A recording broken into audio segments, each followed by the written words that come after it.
As a black person, I deserve to have the same luxuries as everyone else. But if you're one of the 86% of black people experiencing homelessness in DC, you would be lucky to even get a shelter.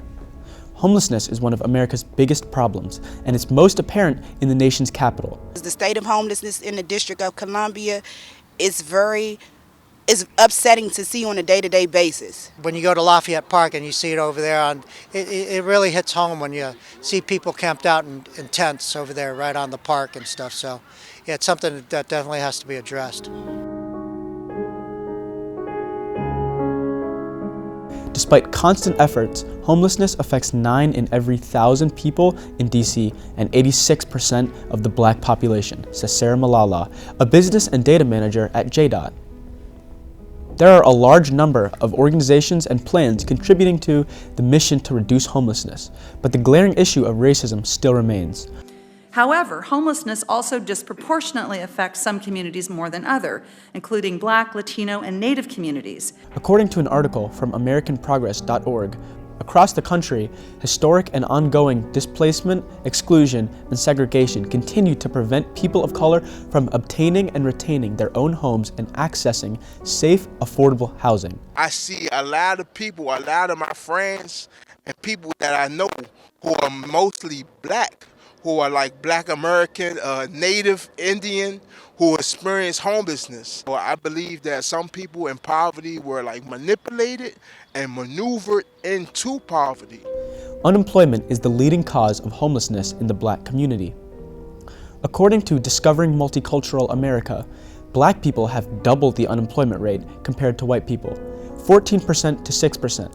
Looking at the statistics, it comes as no surprise that homelessness disproportionately affects black people, since black people are 2 times as unemployed as white people. And unemployment is the #1 cause of homelessness. Plans are put in place to help combat the issue of racism within homelessness by fighting unemployment, low income, displacement, exclusion, and more. If we had more federal funding for creating and preserving affordable housing, we would have more affordable housing and less homelessness. In the end, homelessness is a public policy choice. There isn't a proven solution, but there are many organizations and plans put in motion to slow the issue. If you went down here, this is homeless outreach program right here, back down here, Miriam's Kitchen. One of the most beautiful places ever. I'm a homeless man, 30 years old. And I see it every day. It's hard out here. But one thing I do know is our government can make it easier. Housing for homeless. I've been in group meetings with people, no change. Muriel Bowser, DC's mayor, introduced a plan called Homeward, which focuses on tackling long-term family homelessness in DC via strategic programs. We released a plan called Homeward DC, which is our roadmap to achieving our goals. They developed a plan based on evidence and proven practices based on what it really takes to end homelessness. We know we have to make an investment in more affordable housing. We have to make investments in permanent supportive housing. We have to invest in rapid rehousing with a real focus on services. In 2021, she revamped her Homeward DC plan and created Homeward 2.0, which focused on unaccompanied adults who were homeless within the community.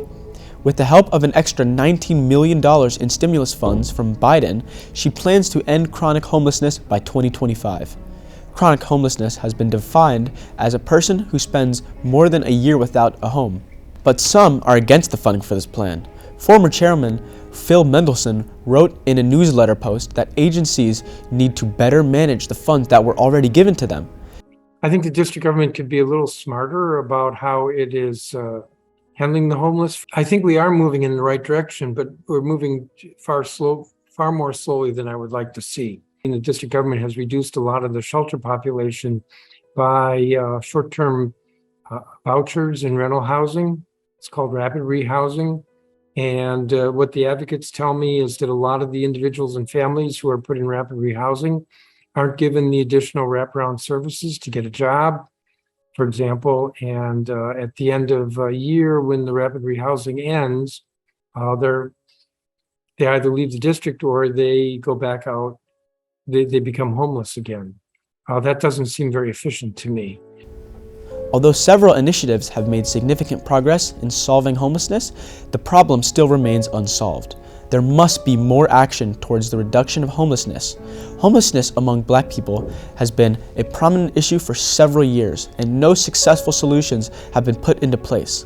The racism needs to end, and actions must be taken in order to move forward as a society. Put yourself into the shoes of these people and realize that a difference needs to be made.